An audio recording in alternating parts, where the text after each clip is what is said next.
obboleessi obboleessa isaa bara ajjeesu, haadhoon haadhoo isaa du'aaf dabarsee bara kennu, abbaan bara ilma isaa du'aaf dabarsee kennu, ilmi abbaa isaa bara du'aaf dabarsee kennu, bara hangafni ittiin kabajamne, bara jaarsi ittiin kabajamne, bara dargaggeessi umurii gabaabaatti balaafatamurra geenyeerra maatii Waaqayyoo. Bara kabajni dhabame, bara safuun itti wallaallame, bara addunyaan itti maraatte, bara addunyaan karaan taane nama geessaa jirtu, bara gadadoo kanarra geenyeerra. Kun mallattoo bara dhumaati. Kanaaf bara kana keessaa darbuuf immoo jabaannee dhaabbachuu qabna. Jabaannee Waaqayyoon kadhachuu qabna.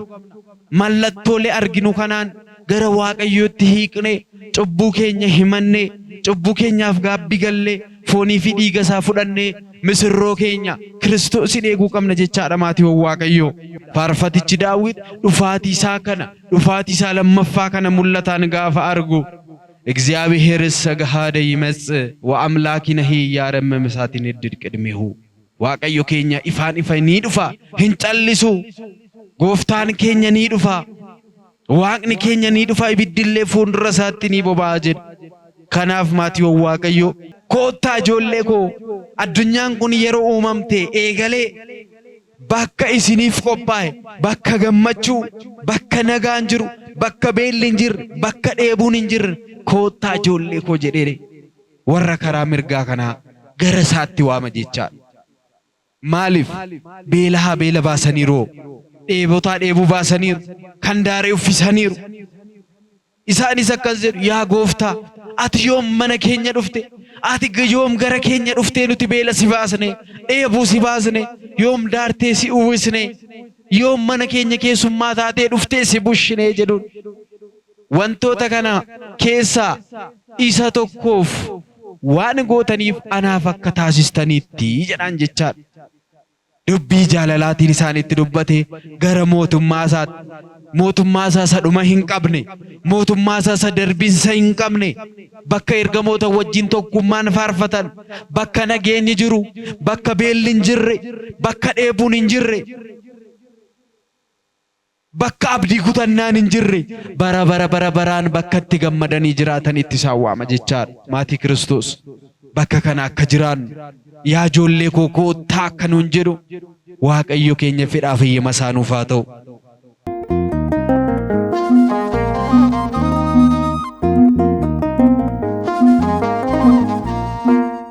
Maqaa Abbaa, kan Ilmaa, kan Hafuura Qulqulluu, Waaqayyo tokkoon Ameen. Lafa jirtan maraatti nageenyi Waaqayyo isin haa dhaqqabu.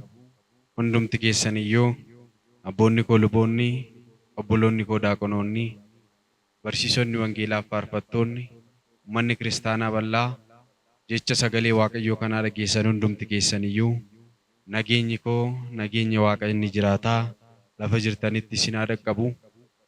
Yaa Waaqayyo Gooftaa keenya, umurii keenya irratti umurii kana nuuf dabaltee akka barannu kan nu gargaarte, Waaqni abboota keenyaa maqaan kee kan kabajameef kan ulfaate nuuf haa ta'u.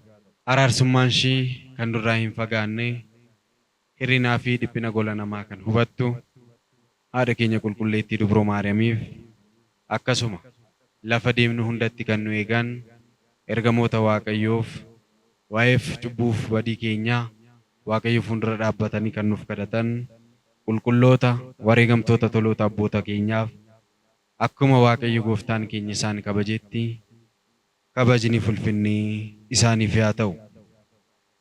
Eenyullee akka isin hin dogongorsineef of eegaa. Wangeela Maatiyos boqonnaa 24 lakkoofsa 4. Egaan maatiiwwan Waaqayyoo, waqtiin kun waqtii tsoomaati. Manni kiristaanaa keenyaa, manni kiristaanaa Ortodoksii Tawaahidoo amantoota ishiitiif waggaatti tsooma labsite keessaa tsooma isa guddicha jettee moggaaste tsooma Gooftaa keenyaa tsoomaa jirra jechaadha. Tsooma Gooftaa keenyaa guddicha kanaaf immoo hayyuun mana kiristaanaa keenyaa qulqullichi Yaareed torbanoota jiran hundumaaf iyyuu maqaa laatiifiraa jechaadha. Maqoota kana keessaa guyyaa kana yookaan immoo torban kana kan barsiifamuu Tsooma torbee shanaffaa irratti yookaan qixa tsoomii kana irratti tulluu Ejersaa jedhamee kan lallabamu keessaa egaan wangeela Maatiyos boqonnaan 24 sirna qulqulleessaa keenya keessattis kan dubbifamu akkasumas torbee shanaffaa kana keessattis kan barsiifamudha jecha. Wangeela Maatiyos kana irratti akkuma hubannu Gooftaan keenya Yesuus Kiristoos waa'ee dhufaatii isaa lammaffaa gadi fageenyaan guyyaatti barsiiseedha jecha. Kanaaf nutis kanuma bu'uura godhachuudhaan daqiiqaa muraasaaf wajjin baranna. Kan barsiisu Waaqayyoo, kan deebisu Waaqayyoo, kan gorsu Waaqayyoo, icciitii dhokotaa kan ibsu Waaqayyoo, as taa'ee kan dubbatu, lafa isin jirtanitti kan dubbatu, kan barsiisu Waaqayyoodha jechaadha. Kanaaf Waaqayyo icciitii isaa dhokataa ibsee, isa fagaate dhiyeessee, isa bade immoo mul'isee, anis bakka hin jiru kanatti, isinis bakka jirtanitti akka nu barsiisu fedhaaf eeyyama Waaqayyoo nuuf haa ta'u. Egaan maatiiwwan Kiristoos eenyullee akka isin hin dogongorsineef of eegaa. Egaan Gooftaan keenya Yesuus Kiristoos Dabra Zayitii yookaan immoo tulluu Ejersaa bakka jedhamutti tulluu sanatti ol bahee bartoonni isaa sitti hiikanii Wangeela Maatiyos boqonnaa 24 kaastanii yoo dubbistan yaa Gooftaa yeroon isaa yeroo kamii guyyichi guyyaa kamii mee nutti himii jedhanii waa'ee dhufaatii isaa isa lammaffaa yookaan immoo waa'ee dhuma biyya lafaa kana jireenya addunyaa kana jireenya darabaa kana dhiisnee jireenya isa dhuma hin qabne jireenya isa lammaffaatti yookaan immoo dhufaatiin isaa yoom akka ta'e gaafatan jechaadha. Gooftaan keenyas wantoota yookaan immoo mallattoolee bara dhumaa sana wantoota bara sanatti ta'an isaanitti himuu jalqabee jechaadha. Egaa wangeeluma kana gubbaa irratti gaafa dubbisnu qabxii ijoo ta'an hedduu isaa kaaseera Gooftaan keenya. Wantoota nama sodaachisan, wantoota nama rifaasisan, wantoota nama yaaddessan garagaraa illee kaaseera jechaadha. Mallattooleen bara dhumaa maal akka ta'e. Egaa Gooftaan keenya Yesuus Kiristoos bara dhumaa sana wantoota ta'u gaafa dubbatu egaa eenyullee ani Kiristoos yoo jedhe eenyullee Kiristoos achi jira yoo isiniin jedhe hin amaniinaa. Raajoliin sobduun hedduun isaanii anaan Kiristoos tuna erge ani kan Kiristoos jedhanii ni dhufu. Kana malee immoo ani Kiristoos jedhee kan dhufu ni jira, ani Masiicha jedhee kan dhufu ni jira. Eenyullee akka isin hin dogongorsineef Kiristoos bakka sun jira yoo isiniin jedhan hin amaniinaa, hin fudhatiinaa. Abbaan barbaade karaa irratti bahee Kiristoosin fudhadhu yoo siin jedhe, Kiristoos as jira yoo siin jedhe, Kiristoos ebeluudha yoo siin jedhe, Kiristoos anaan Kiristoos tuna erge yoo siin jedhe hin fudhatiinaa. Hedduun isaanii sobaan dhufanii ani Kiristoos siin jedhu, anaan Kiristoos tuna erge siin jedhu. Kanaafiyyuu namoota sobdoota akkanaa kanarraa of eegaa, kun mallattoo bara dhumaa sanii jedheen jechaadha. Kan sin ajaa'ibullee dur keessa Kiristoos osoo gara biyya lafaa kana hin dhufin illee faarfatichi Daawit faaruu isaatiin Kiristoos gaafa dhufu ammam ulfaataa akka ta'e, ammam sodaachisaa akka ta'e faarfannaa isaa keessatti dubbateera jechaadha. Faarfannaa isaa faaruu 49 lakkoofsa 2 hanga 3tti dubbateera jechaadha. Waaqayyo ifaan ifanii dhufaa, Waaqni keenya ni dhufa hin callisu, ibiddis fuuldura isaatti ni boba'aa jedhe jechaadha Daawit. Egaa Gooftaan keenya gaafa dhufu kabajaan ulfinaan gaafa dhufu ergamoota isaa kitilatti lakkaawwamaniin marfamee teessoo ulfinaa teessoo kabajaa isaa irra taa'ee gaafa kabajaan gara keenya dhufu ibiddi fuuldura isaatti ni boba'a. Kabaja ulfina guddaadhaan Gooftaan keenya ni dhufa jechaa. Kanaafidha faarfatichi Daawit dhufaatii isaa lammaffaa kana mul'ataan gaafa argu እግዚአብሔርስ ገሃደ ይመጽእ ወአምላኪነሂ ያረመመ እሳትን ይድድ ቅድሜሁ waaqayyo keenya ifaan ifa ni dhufa hin callisu gooftaan keenya ni dhufa Waaqni keenya ni dhufa ibiddillee fuuldura isaatti ni boba'a jedhe. Kanaaf maatiiwwan Waaqayyoo waa'ee dhufaatii isaa kana gadi fageenyaan tulluu Ejersaa yookaan Dabra Zayitii irra tulluu gaara Dabra Zayitii irra taa'ee Kiristoos bartoota isaatti immoo eegale jechaadha. Egaa eenyullee akkas hin dogongorsiine of eegaa hedduu isaaniin Kiristoos jedhu kan sin ajaa'ibu wangeela Maatiyos boqonnaa 24 lakkoofsa 24 irratti raajonni sobduun akka ka'an namoota daandii qajeelaa irra jiran namoota akka jecha isaatti deeman illee namoota daandii sirriirra deeman illee dogongorsuuf raajii dinqii guddaa hojjetu raajii fi dinqii guddaa raawwatu namoota karaa sirriirra deeman dogongorsuuf illee wanta isaan hin goone hin jiru dinqii ni godhu naafa diriirsuu danda'u kan ija hin agarre ija banuu danda'u kan gurri isaan dhageenya banuu danda'u raajii guguddaa hojjechuu danda'u garuu isaan sobdoota isaanirraa of eegaa ani dursee isinitti himee jedha.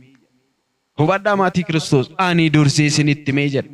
Namoota daandii sirriirra jiran illee amma dogongorsanitti ni ga'u jedhu. Har'a addunyaa keenya kana keessatti gaafa laalu nama guddaadha jennu nama waan guddaa irraa eegna jennu gaafa karaa isaanii gadhiisan argina. Kunoo wangeelli dubbachaa jira. Kun mallattoo bara dhumaati. Nama karaa sirriirra deemullee ni dogongorsu. Isaaniin immoo dogongorsuuf raajii guguddaallee ni raawwatu jedha wangeelli. Ilaala. Kanaaf maatiiwwan Waaqayyoo isaanirraa of eeguu qabna jechaadha.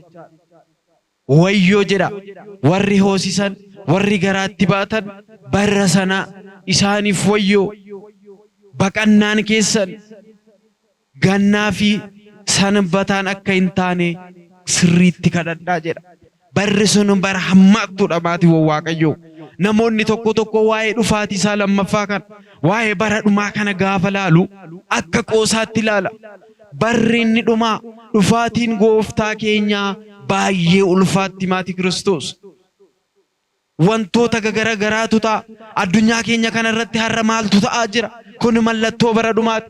Dammaqnee dhaabbachuu qabna maatiiwwan Waaqayyoo. Eenyullee akka nun dogongorsineef eenyullee akka karaa keenyarraa nun maqsineef dammaqnee dhaabbachuu qabna. Wantoota nuti har'a addunyaa kana irratti ilaallu wantoota har'a addunyaa kana irratti ta'aa jiru ilaallee dammaqnee Kiristoosin eeguu qabna jechaadha.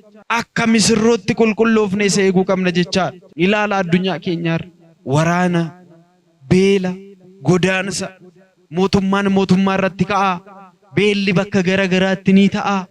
Godaansi bakka garagaraatti ni ta'a. Uummanni uummata irratti ni ka'a. Mootummaa irratti ni ka'a. Waraanni bakka garagaraatti ni dhagahama. Kun mallattoo bara dhumaatii jedhe Kiristoos wangeeluma kana keessatti. Addunyaan keenya har'a maalirra jirti? Gurri keenya har'a maal dhagahaa jira? Ijji keenya har'a maal argaa jira? Gurri keenyi waan hin taane kan inni dhaga'u, ijji keenya waan hin taane kan inni argu, obboleessi obboleessa isaa bara ajjeesu, haadhoon haadhoo isaa du'aaf dabarsee bara kennu, abbaan bara ilma isaa du'aaf dabarsee kennu, ilmi abbaa isaa bara du'aaf dabarsee kennu, bara hangafni ittiin kabajamne, bara jaarsi ittiin kabajamne, bara dargaggeessi umurii gabaabaatti balaafatamurra geenyeerra maatiiwwan Waaqayyoo. Bara kabajni dhabame, bara safuun itti wallaallame, bara addunyaan itti maraatte, bara addunyaan karaan taane nama geessaa jirtu, bara gadadoo kanarra geenyeerra. Kun mallattoo bara dhumaati.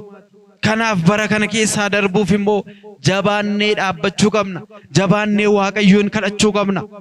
Mallattoolee arginu kanaan gara Waaqayyootti hiiqnee cubbuu keenya himannee cubbuu keenyaaf gaabbii gallee foonii fi dhiiga isaa fudhannee misirroo keenya Kiristoosin eeguu qabna jechaadha maatiiwwan Waaqayyoo.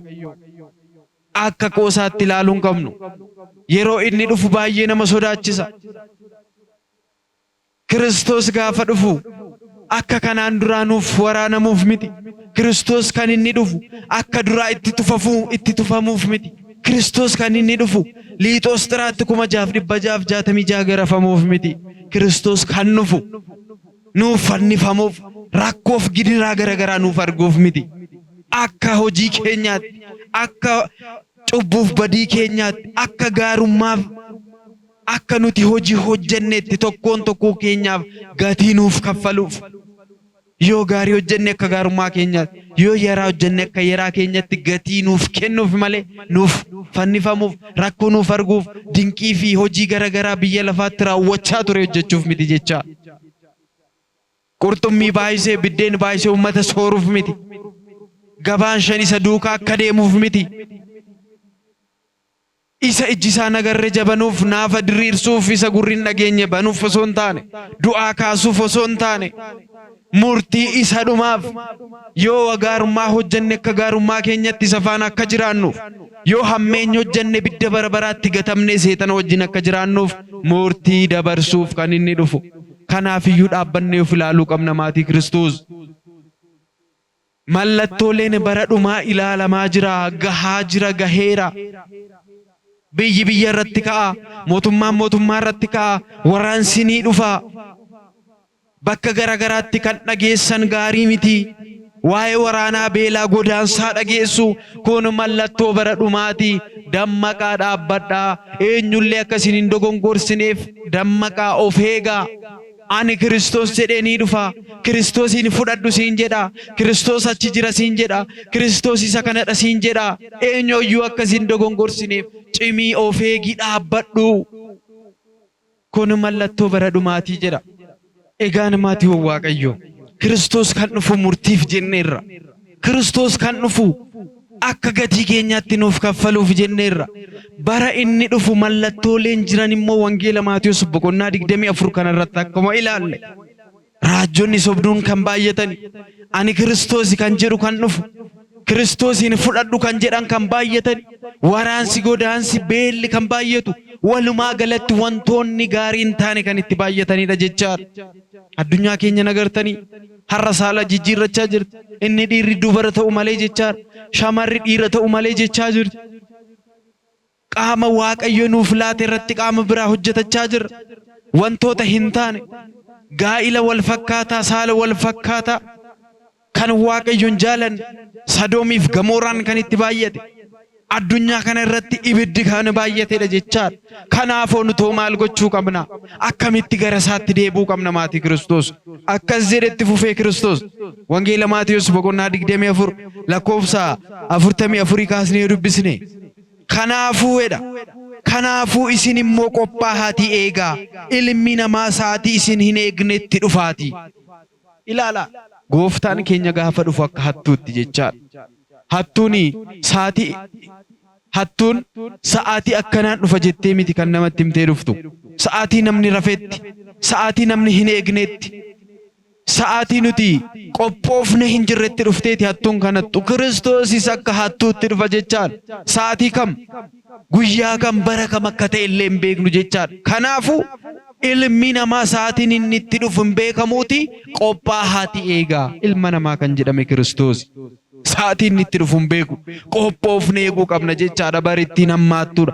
Gaafa Kiristoos dhufu maatii Waaqayyo bitaa fi mirgaan adda nu qoodee hoolaa fi re'eedhaan adda nu baasee akka gatii keenyaatti nuuf kaffaluuf dhufa waan ta'eef jechaadha. Egaan yeroo har'aa kana fayyuuf karaa Waaqayyo nuuf kan irra deemuu qabna jechaadha. Dhufaatii isaa lammaffaa kana mirga isaa dhaabbachuuf biyya lafaa kana irratti wantoota gaarummaa ta'e raawwachuu qabna jechaadha maatii Waaqayyo. Inni aangoo qabdu aangoo keetti hin booniin. Inni humna qabdu humna kee hin ilaaliin. Inni qabeenya qabdu qabeenya keetiin hin booniin. Inni beekumsa qabdu beekumsa keetiin hin booniin. Beekamtii keetiin hin booniin. Beekamtii kee fuuldura hin baasiin. Gad of qabummaadhaan uummata keessa Waaqayyo keessa tajaajili. Hundumti keenya iyyuu mataa gadi qabannee bara dhumaa kana jalaa bahuu qabnaa jechaadha. Waaqayyo karaarra nuuf kaa'e daandii inni nuuf qajeelche irra deemuu qabnaa jechaadha. Bara dhumaa sanatti wangeela Maatiyos boqonnaa 25 lakkoofsa 31 hanga 46 yoo dubbisne gooftaan keenya gaafa dhufu bitaa fi mirgaan nu dhaaba. Hoolotaaf re'ootaan adda nu baasa. Warroota karaa mirgaa dhaabbataniin isin beela na baastaniittu, dheebodhees dheebuu na baastaniittu, daaree natti uwwistaniittu, keessummaa ta'ees na bushitaniittu. Kanaafuu addunyaan kun yeroo uumamtee jalqabdee addunyaan kun gaafa uumamee jalqabee bakka isiniif qophaa'e koottaa mana abbaa koo mootummaa koo keessa jiraadhaa jedha jechaadha. Bakka ilaala gooftaan keenya Yesuus Kiristoos jecha jaalalaan garaa jaalalaan laphee jaalalaatiin koottaa ijoollee koo addunyaan kun yeroo uumamte eegalee bakka isiniif qophaa'e bakka gammachuu bakka nagaan jiru bakka beelli hin jirre bakka dheebuun hin jirre koottaa ijoollee koo jedhee warra karaa mirgaa kanaa gara isaatti waama jechaadha. Maaliif beelaa beela baasaniiru dheebotaa dheebuu baasaniiru kan daaree uffisaniiru. Isaanis akkas jedhu yaa gooftaa ati yoom mana keenya dhufte ati yoom gara keenya dhuftee nuti beela si baasne dheebuu si baasne yoom daartee si uwwisne yoom mana keenya keessummaa taatee dhuftee si bushine jedhuun. Wantoota kana keessaa isa tokkoof waan gootaniif anaaf akka taasistaniitti jedhaan jechaadha. Dubbii jaalalaatiin isaanitti dubbate gara mootummaa isaa isa dhuma hin qabne mootummaa isaa isa darbinsa hin qabne bakka ergamoota wajjin tokkummaan faarfatan bakka nageenyi jiru bakka beelli hin jirre bakka dheebuun hin jirre bakka abdii kutannaan hin jirre bara baraan bakka itti gammadanii jiraatan itti isaan waama jechaadha. Maatii Kiristoos bakka kana akka jiraannu yaa ijoollee koo koottaa akka nuun jedhu Waaqayyo keenya fedhaaf eeyyama isaanuuf haa ta'u. Warroota karaa bitaa dhaabbatan warroota re'ootaan fakkeeffaman immoo isin deemaa beelahee beela nan baasne dheebodhee dheebuu nan baasne daaree nan uffisne keessummaa ta'ee nan bulchine rakkadheellee rakkina nan baasne deemaa ani isin hin beeku daabiloosii fi isiniif bakka qophaa'etti wal fudhadhaa deemaa jedhaan jechaadha. Bakka sun bakka iyyi jiru bakka boohichi jiru bakka foorichi jiru bakka gammachuun hin jirre bakka kolfuun hin jirre bakka boohichaa bakka ibiddi isaa hin dhaamne bakka raammoon isaa hin ciisne deemaa jedhaan jechaadha. Waaqayyo kana nu haa oolchu maatii Kiristoos. Waaqayyo kana jalaa nu haa baasu. Kan isin ajaa'ibu yeroo sunillee ijaan isa laalanii Kiristoosin ijaan osoo arganillee kan ganannii jiru jedha. Kana ta'uu jalaa nu haa baasu. Warroonni kun akkuma jara isaan suni ati yoom dhuftee si dinne osoo mana keenya dhuftee siin si dhoowwannaa yoom mana keenya dhuftee nu kadhatte jedhanillee Kiristoosin falmu jarri kun deemaa bakka abbaa keessaniif bakka daabiloosiif qophaa'e bakka ibidda bara bakka ibiddi isaa hin dhaamne achi deemaa jedhee warroota bitaaf mirgaan qoodaman sana hoollotaaf re'ootaan adda baansan gidduutti daangaan ni dhufaa gidduu isaaniittis hallayyaa guddaa ta'a gargar bahu jechaadha. Waaqayyo akka mirga isaa nu dhaabu akka isa wajjin jiraannu akka isa wajjin bara baraan jiraannee gammannu hunduma keenyaa nu haa taasisu. Wayyoo warroota gaarummaan hojjennee nuuf guyyaa har'aa kana addunyaa kana irratti lafa jirrutti bakka hojii jirrutti bakka deemnutti warroota namatti gafnu warroota hiyyeessa boossisnu warroota murtii sobaa murteessinu warroota sobaan namarratti ragaa baanu namoonni dafqa namaa nyaannu namoonni namaaf gaarummaa hin yaanne yaa bara sana nuuf wayyoo dhugaatti nuuf wayyoo osoo gaarummaan jiru yaraa kan deebisnu kan nama ari'annu kan gaarummaa namaa dhoksinee kan ammeenya namaa facaasaa oollu kan gammachuu namaa osoo hin taane bohuun namaa iyyuun namaa duuti namaa nu gammachiisu kan obboleessa keenya du'aaf dabarsinee kenninu kan ammeenya facaasnu kan biyya nagaa dhoowwinu nuuf wayyoo bara sana. Nuuf wayyoo bara sana maatii Kiristoos kanarraa nu haa baasu Waaqayyo. Kana jalaa baanee guyyaa har'aa kana hundumti keenya iyyuu lafa jirrutti dammaqnee dhaabbannee waa'ee biyya lafaa ishee har'a dabartuu kana dhiisnee addunyaa isa hin dabarre Waaqayyo faana akka jiraannuuf har'a gaarummaa raawwachuu qabna jechaadha. Har'a gara isaatti deebi'uu qabna jechaadha. Maaliif Waaqayyo keenya hin callisu? Waaqayyo keenya ifaan ifanii dhufa. Ifaan ifa gaafa dhufummoo akkuma sila kaase biyya lafaa kanarra deddeebi'ee nuuf garafamuuf miti biyya lafaa kanarra deddeebi'ee arraffamuuf miti, itti tufamuuf miti, murtii isaa ishee qajeeltu, murtii isaa isa dhumaa sana dabarsuuf jechaadha. Isa kana jalaa immoo bahuuf har'a dhaabbachuu qabna jechaadha. Har'a dammaqnee of eeggachuu qabna jechaadha. Eenyullee akka nu hin dogongorsine eeggachuu qabna jechaadha. Baay'een isaanii ka'aniiru karaa isaarraa nu danquuf, karaa isaarraa nu jallisuuf, gaarummaa nuti hojjenne yaraatti jijjiiruuf hedduun isaanii ka'aniiru. Isaan kanarraa of qusannee dhaabbachuu qabna jechaadha maatiiwwan Waaqayyoo. Barri dhumaa gaheera. Kan nuti argaa jirru, kan nuti dhagahaa jirru, hundumti isaayyuu kan ijatti nama tolu, kan gurratti nama tolu miti waan ta'eef. Egaan Waaqayyo keenya gaafa dhufu addunyaa kanarratti wantoonni garagaraa ni ta'u. Wantoota ta'an kana keessaa dhufaatii isaa jala mallattooleen garagaraa ni mul'atu. Wangeela Maatiyos boqonnaa 24 yoo dubbistan hunduma isaa waan baay'ee irraa argitu jechaadha. Kan nu dogongorsan hedduudha. Karaa qajeelaa nuti qabanne irraa kan nu buqqisuuf ka'an hedduu isaaniitu jira jechaadha. Kana jalaa bahuuf immoo eenyullee akka nu dogongorsineef dammaqnee dhaabbachuu qabna. Kadhannaadhaan cimuu qabna. Mana kiristaanaatti deddeebi'uu qabna. Tsoomuu qabna. Sagaduun nurraa eegama. Kiristaanummaa keenyaan cimnee dhaabbachuu qabna.